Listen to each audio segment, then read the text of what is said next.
Huskers continue preparations for Ohio State. Hi, Sean Callahan of HuskerOnline.com as we caught up with the coordinators and some assistant coaches and players following Tuesday's Husker practice, as defensive coordinator Eric Chinander knows his defense has their hands full against this talented Buckeye defense. You know, you have to try to make them adjust a little bit every week. You have to try to take away what they do best. You're not going to be able to, obviously you can't, if it's a team that, like this team, that runs the ball really good and they throw the ball really good, you're probably not going to be able to take away everything on every down, right? But my job is I gotta be prepared for what I think they're going to do, what they've shown they're going to do, try to take it away in those situations, and then the rest of the time the guys got to play rules football. They got to do their job, and they've done really good at that this year. And, you know, sometimes, you know, in coverage, we all know it, we're not crazy. In coverage, there's always a hole in the coverage, right? No matter what coverage you run, unless you're playing man every snap. And the kids know that. They know if they throw a 10-yard out cut versus certain coverage, they're going to get it. We tackle it, we move on, and then I better call different coverage. But there's certain things you can take away, and there's certain things you can't. But this team's really good at running the football and throwing the football. So it'll be a great challenge for us. Buckeyes will be led by a very talented quarterback in C.J. Stroud. Yeah, I think he's, early in the year, obviously he looked like he wasn't quite what he is now. He's done a really good job developing throughout the year. He looks like he has command of the offense now. He's got a big arm. He can make all the throws. He's got good wide receivers that get open for him. I think he does a good job with his reads, and he does a good job, scrambling or getting rid of the football when he gets pressure and there's nowhere to go with it. Meanwhile, in the backfield, Ohio State has one of the best running backs in the conference, and freshman Trayvon Henderson. Well, they got a really big offensive line that's really good. They got a good young running back. Obviously, at the beginning of the year with him, he's done a nice job developing too. He was hitting everything with speed, and it was kind of, that's where I'm supposed to go. I'm going to hit that thing. Now he's really been able to read what they're trying to do. He's put his foot in the ground. He's cutting it back. So I think that he's got a really good feel for what they're trying to do in the run game now.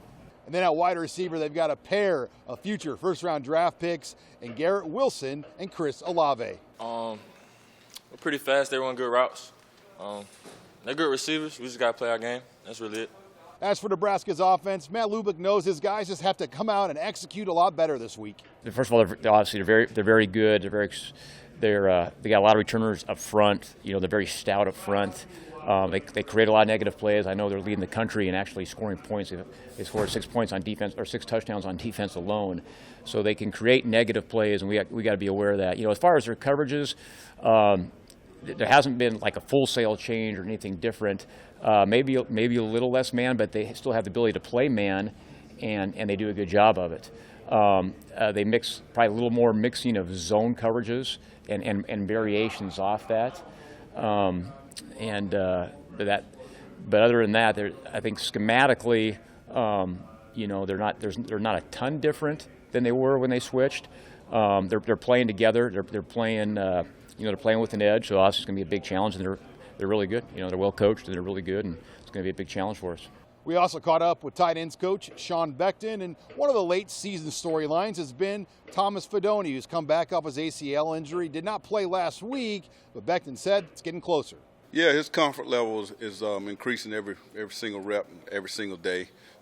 We're patient with him. We're taking his time with him. There's nothing physically wrong with him. It's more or less mentally getting the reps, getting back into the groove of, stepping with the correct foot, going back on the right technique on our wind blocks, running crisp routes, those type things. It's going to take a little bit of time to get him back in the flow of things there. And reason I was a little late here, stayed out a little bit with him, kind of working on some things, trying to, get him back in the groove of things. And I'm happy where the other guys are playing. I'm just trying to build him up a little bit, see if he can give us something here at the back end of this season.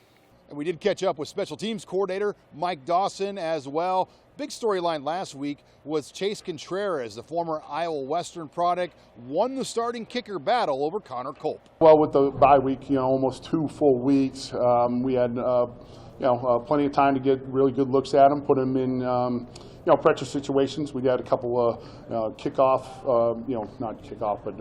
against each other type of opportunities where we had the whole team up and around him to put some pressure on him, and he handled it great. Kicked the ball for 2 weeks straight with really good consistency, and I was really happy that he got his opportunity, went out there and took advantage of it. So happy for Chase. Huskers will get back to work here on Wednesday. Reporting with the Nebraska Football Team in Lincoln, I'm Sean Callahan of HuskerOnline.com.